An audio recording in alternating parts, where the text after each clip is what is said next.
Wings folded and committed. Andy's ploughing through the cartridges on the biggest day of his pigeon year so far. Catapults on the catwalk. The Brits lead the world in slingshot fashion. You want it nice and... Okay, so I've got to keep level. Brace it. Just brace it like that. That's nice, yeah. And Gilly is here with the last of her summer boot camp training films. Welcome to Fieldsports Britain.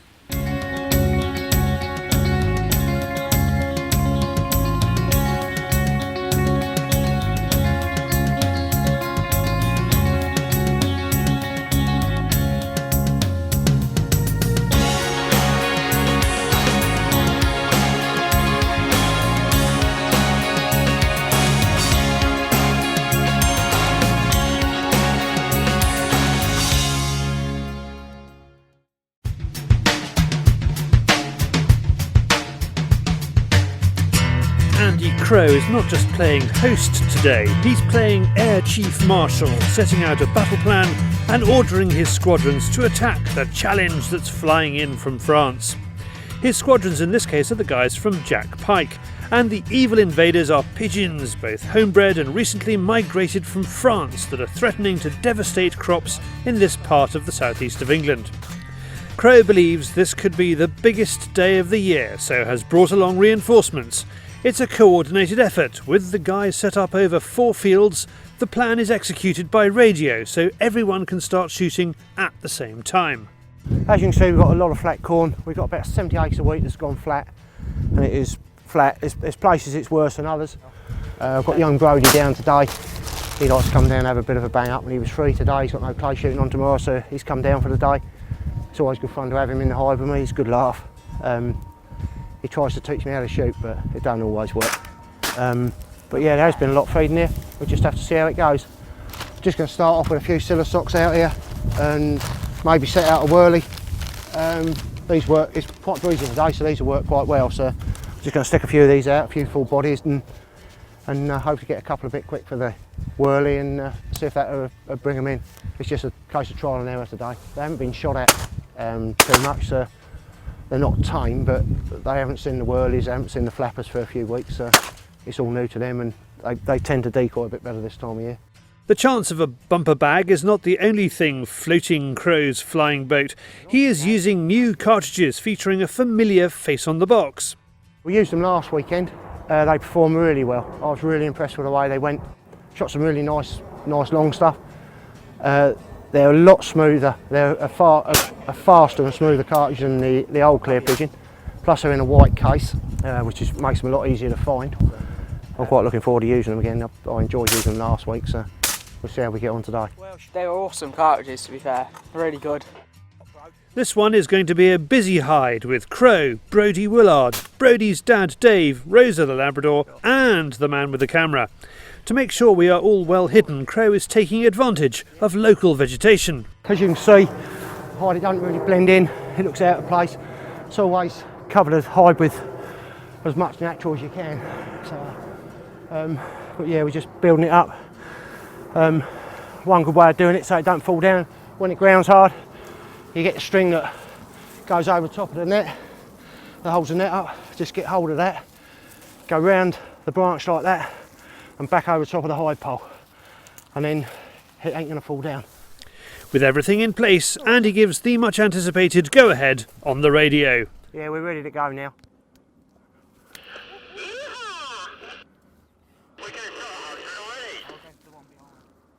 Say when? The day is already going well and Crow wants to keep it that way. He changes the pattern of the decoys to keep the pigeons interested.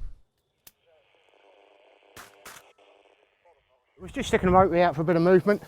See how we go. We've had two come straight in nicely. Brody killed his, I killed mine, so that's quite nice. They keep coming like that all day, we should be in for a good bag. Today is a day for firsts, and the day's shooting also sees Andy use the new HD shot cam for the first time. Can't wait to see what it turns out like on with the footage, but yeah, still half a tonne hanging on the end of your barrel, which is quite nice. Really balances the whole gun, you know what I mean. paid all that money to get a well balanced gun, get it all set up, and then you put 3.5 tonne of camera on the end of it.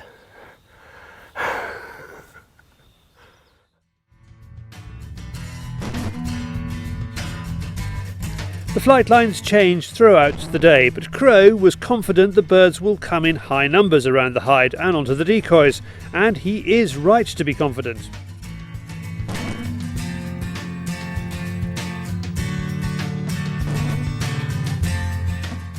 3 come in, and I dealt Brody out, and that's the first. You don't usually have to help him out. He don't usually leave anything for me, but he had a miss. Whoop whoop, thanks. I wiped his eye.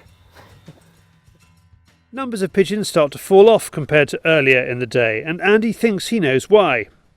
The pigeons have been doing a flight line down on their left and going down through that way. There's another couple of little tiny patches, only like 5-10 yards square. So Dave, Brody's dad, has gone down there on the buggy to have a look. He's probably put up 500-600 pigeons plus, and one of the pigeons that he stirred up, there you go. There you go.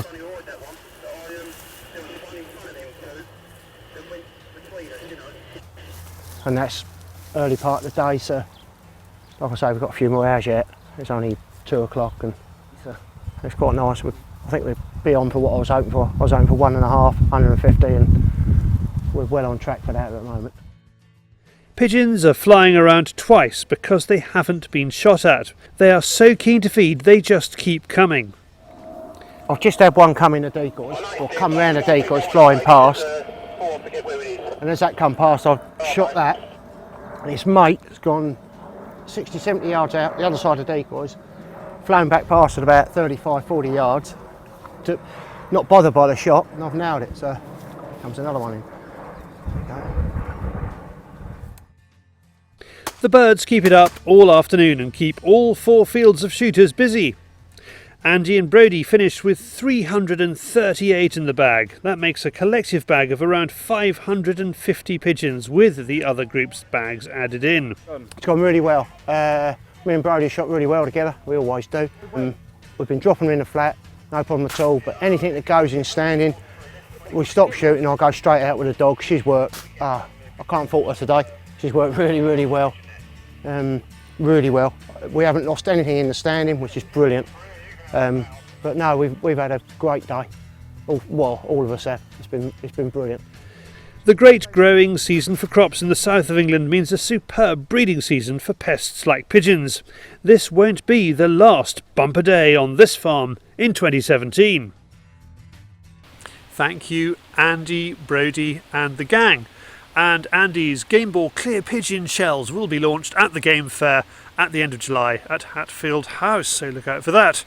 Now this seems like a good moment to announce the winner of our Flightlines Decoys Auto Riser competition. Loads of you entered, I'm sorry to say, for those of you who did enter, and all of you got the correct answer, which was the word Flightlines Decoys.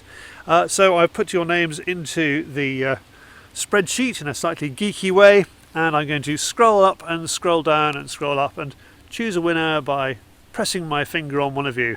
And the one I've pressed the finger on is Gary Whittingham. Gary Whittingham correctly came up with the answer, which was Flightline Decoys, and he entered on YouTube. So Gary, an auto riser on its way to you.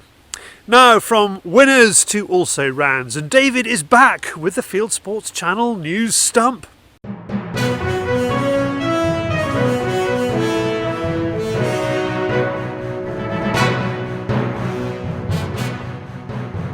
This is Fieldsports Channel News. Cambridge pest controllers have become the victim of student politics. With the population of Canada geese booming and fouling Cambridge University's famous college gardens, students are protesting about plans to cull the birds. The solution is for porters at King's College equipped with torches to scare away the geese. The RSPCA is seeking powers to enter private property. The welfare charity and animal rights organisation is in talks with the government and police chiefs to push through new powers which would allow them to seize pets they think are in distress. Animal owners are scared the RSPCA will abuse its powers as it has in the past. An Irish senator has called for a seagull cull. Seagulls' droppings are affecting water quality at a popular beach in Dublin. There's also been an increase in seagull attacks, and Senator Dennis O'Donovan is pushing for the cull, branding the birds vicious. Lebanon is bringing back bird shooting. Hunting was outlawed in Lebanon more than 20 years ago, but millions of birds are shot illegally every year. As a way of protecting them, the government is issuing licences for recreational hunting. Wildlife protection activists are challenging it. The US is lifting the ban on importing hunting trophies from Zimbabwe. The ban had negatively affected hunting revenue in the country, with exports banned since 2014. The restrictions came in before the controversial killing of Cecil the lion by trophy hunter Walter Palmer in Zimbabwe's Hwange National Park. With the ban lifted, trophy exports will restart in the latter part of 2017. And finally, a butcher has been targeted by activists and vegans because of the name of his shop. The Squealing Pig butcher shop in Brisbane, Australia, had only been open a week when its rating on Facebook dropped from 5 to 1.7. The bad reviews came from the Vegans Australia group. Customers got together in support of the shop and got the rating back to 4.8. Squealing Pig owner Mr. Gary Thompson says he will not be rebranding. You are now up to date with Fieldsports Channel News. Stalking the stories, fishing for facts. Thank you, David, who has just been on holiday in Mallorca, and that boy never switches off. The people he stayed with had a German wirehead pointer called Figgy that points the dragonflies around the swimming pool. There you are, walked up, dragonflies over pointers. How much is that worth? Next up for Figgy will be Blue Hares in Scotland with Roy, maybe. Next up for us, a clutch of Hallo Charlies.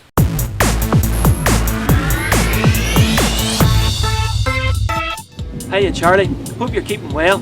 As you can see, I've been up and out early this morning after a few corvids around the cattle sheds. So I'm going to go home, give my face a lick with a damp cloth and go out to the game fair at Shane's Castle. All the best to you, hey. Hi Charlie, my name's Luke Farnsworth from Victoria, Australia. We went out on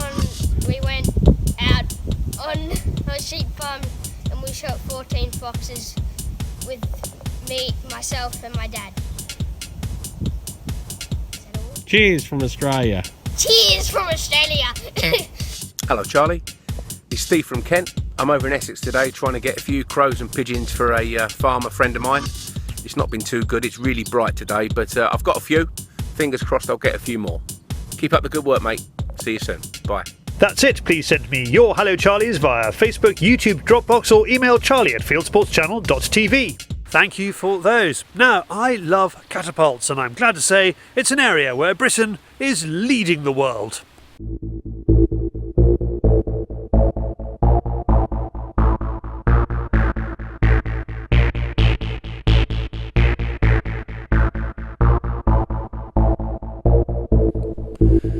Some people swear by Purdy, Holland and Holland, or Boss. For some, their must-have vehicle comes from Ferrari, Gulfstream, or Blohm & Voss. For catapult connoisseurs, the slingshot of success, the Catty Bugatti, is won by Romani Custom Catapults. The man behind Romani, the craftsman designer of these incredible machines, is Asa Wilson. This is called the Pegasus design.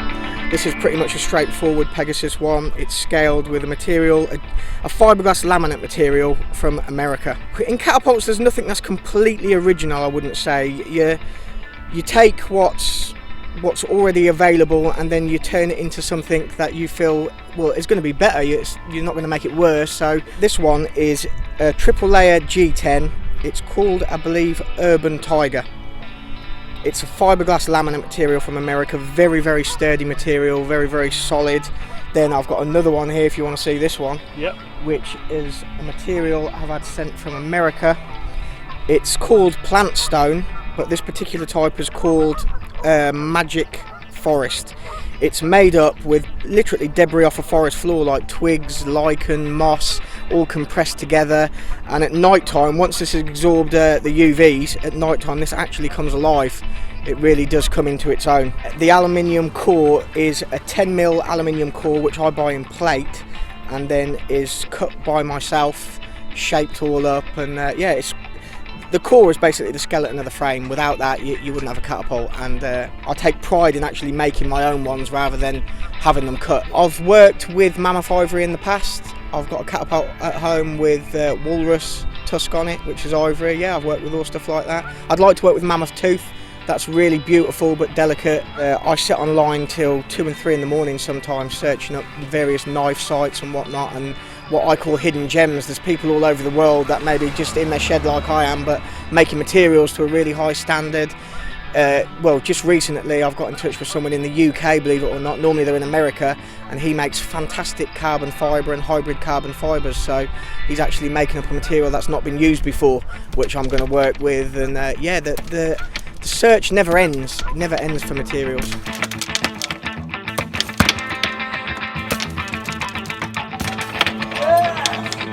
I've done the mighty Mark Clark. Well, you could say this is a Leeds United catapult in a way, but I was contacted by a fella a few months back in Cyprus. Now, I've never sent a catapult to Cyprus, so this was a first for me. And he wanted the colours to match the Cypriot flag, which is blue, white and yellow. There's 4 different thickness of G10 on this frame, so I've done it in a way that I felt was best to bring out more white, then obviously blue, and then just a touch of yellow, like the Cypriot flag. It's a patriotic catapult, that one. The last one is the most recent of these 4.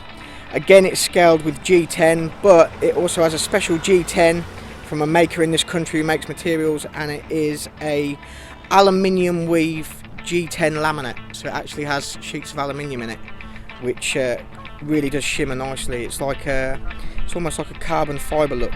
It's a really, really unique, beautiful material, and I'll be working with it again. It's got so much depth to it, I think is the word. You can change it at different angles and it comes out different. It's a very, very classy piece, this one. No bright colours, black, silver. It seems to work. It's very contemporary, put it that way. This is a design which, again, I drew up myself, called a Shamshir. It's different than the Pegasus one, which I showed you earlier, which is a TTF shooter. This is an over-the-top shooter, but again, an ergonomic frame. A lot of people say they're going to use them, but when they actually get them, they tend to look at it and it gets put away, and it gets used as a showpiece a lot of the time. I could put them in a glass case and look at them all day long.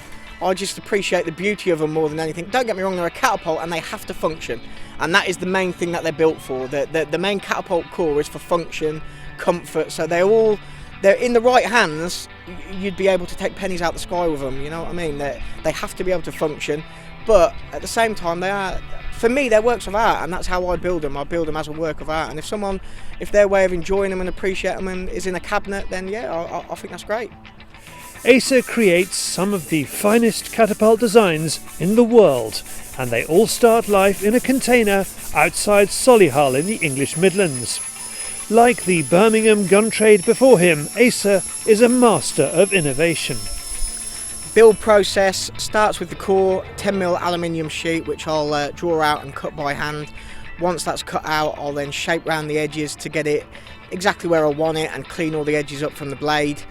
Then it is a matter of drilling it and then scaling it. I'll take the G10 material or whatever material I'm working with, draw around to get the right size I want, glue it together, drill, shape, repeat the process on the other side, glue it together, drill, shape, and at the very end is when I really do a lot of fine tuning, shaping it into my hand. And so yeah, then after that it's sanding from 180 grit all the way up to 2,500 grit. I sand with it 400 upwards, I sand dry, then I sand wet. So that you're talking probably 7 hours sanding on these particular catapults, all by hand. You can polish and sand forever. It's a never-ending process. You've got to do it to where I feel is a standard that I'm happy with myself, and then I know everyone else will be more than happy, because I'm a bit of a perfectionist with OCD. So it kind of works well. But Shooting catapults is a fun, accessible sport. There are catapult championships, and Romany Custom Catapults sponsors a team. Asa lets me use a prototype of a design he is working on and shows me how to shoot straight. Right, ideally you want to be holding side on.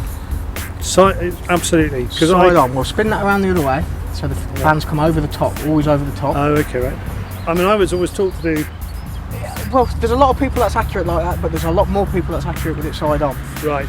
Now, it's easy to aim with it being side on, because what you'll use is you'll use this top point, this top corner, as a reference point to the target. Basically, you'll have the top corner of the catapult. And I want to put my fingers right up there. You want to see the target round about there. On that edge there. Well, yeah, just in the inside edge of it. Okay. And where does this hand go? Is that right up to my eye? Well, it's hard for everyone to say. I come just round my ear. I loop my finger around the top of my ear, and that's where I know I'm comfortable. But that could be, if that feels comfortable for you, what you've just done. Okay. That'll be fine. It's whatever feels comfortable for you. Some's ear, some's ear. You know what I mean? But it's how you naturally do it. I can't tell you that. If I've got this like that, and I'm doing that or I'm doing that, is that going to have an effect on where it goes? Yeah, that'll have an effect. If you draw it back just normal as you do it, just pull it back. Right, you're pretty level there, to be fair. That shot you're holding. You're not doing praise. That. I like that. Yeah, you're holding pretty level, and that's always a good thing. Pretty level. Pretty level. Okay. That's a good thing. Yeah. Thanks. You're not. The chances of you hitting your hand is limited slightly through doing so. Got it. There you go. Fired straight. You're not too far out. Where was I? Just on the wood though. I could hear the wood. You was no different than me, look, and I've been doing it for a long time. Right, give me another one. Thank you very much. This is such a portable sport, isn't it? Well, yeah, you can set up anywhere. You can shoot pretty much anything. I know a lot of people just practice on leaves. Well, wait. Now you're coming back. I'm doing. What am I doing? You're bringing the fork tip back, which is a recipe for disaster. You want it nice and. Okay, so I've got to keep my. Brace it. Just brace it up there. That's nice, yeah. Okay, I'm going to try and do it in one movement. There you go, look. Yes! Perfect. That's amazing. In your second shot. Now, alright, the distance isn't great. What we're talking, 8 metres? You get good at this distance, then you take a step back. 80 metres. 80 metres. They don't know. 80 metres. I do feel that shooting catapults is a noble art, and Acer is the current Da Vinci of catapult makers. His prices start at £350 and his waiting list is months. For more about his work, visit facebook.com/Romany Custom Catapults. There you are, like with any field sports, there's always something to learn. Next up, it's Gilly, and she says, "Look at me!"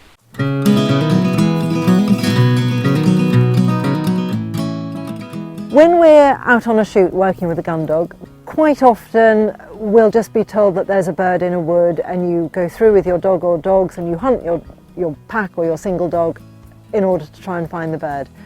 At other times the gun will tell you specifically that he shot a bird and it's landed in the distance in a particular area. And I'm quite lazy and I don't really want to walk all that way, so I'd sooner stand, if I can do, from where the gun has told me where his bird has landed, and direct my dog to get to the fall of the bird. Now, if I've done all my early training well, the dog's going to run out in a pretty straight line the way I point him. But over 100 or 150 yards, particularly if there are barriers in the way or the dog picks up a different scent, he may well go off course. And that's when I will have to start handling him at a distance. And that's where the stop whistle becomes your best friend. And if you've done your early training right, what you've taught the dog is when you blow your whistle, yes, it means stop doing what you're doing and stop in your track, stop galloping, but it also means look at me because I'm going to give you another direction. And this is now assuming that we've worked on our handling, we've taught the dog left, we've taught him right, we've taught him back, we've taught him get over. And you bring all those together at a distance on a shoot day, nice and quietly, peep of the whistle, stop the dog, get his attention, hand up and redirect him in the direction you want him to go to get to the fall of that bird. Once that's working really well, you'll see you and your dog, you're a real team. It's not just the dog thinking, oh, I've seen it, I'm going off to get it. And it's not you having to walk miles across a ploughed field to get very close to the area. But it's you and your dog together covering a large tract of ground with the dog using his legs to do that. You controlling him all the way from A to B, and then when he gets to B, saying to him, okay, it's over to you, you have a hunt. And if your stop whistle is working positively, it becomes an absolute joy to handle your dog at a distance. From the last of the summer boot camps to the wider world of hunting and shooting on YouTube, it is Hunting YouTube.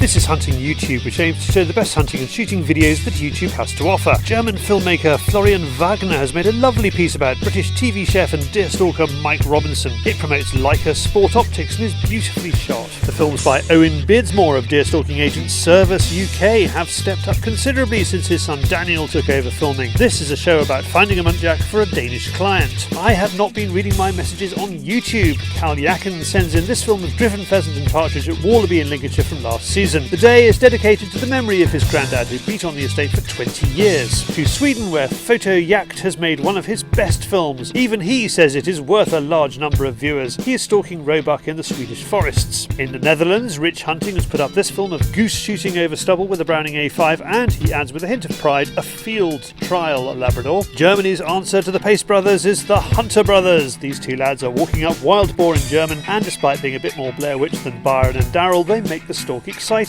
My Yorkshire Hawks is out with Harris Hawks after pheasants on the last day of the season in this film. It shows how falconry is a lot closer to athletics than people think. And finally, it is the Game Fair season. Mike Lindsay, known to some of you through his writing for Gunmart and Sporting Gun magazines, has made a film about the Irish Game Fair at Shane's Castle, Northern Ireland, one of my favourite places. That's it for this week. I have put all these films into a playlist for you. Click on the link or check this film's description. If you have a YouTube film you would like us to pop into the weekly top 8, email me the link, charlie@fieldsportschannel.tv. Well, that's it for us. We are back next week. If you haven't done so already, please pop over to our website, fieldsportschannel.tv. You can click to like us on Facebook there, follow us on Twitter, subscribe to us on YouTube, or pop your email address into our register page. And we'll contact you about this show every week. And this has been Field Sports Britain. Good hunting, good shooting, good fishing, and goodbye.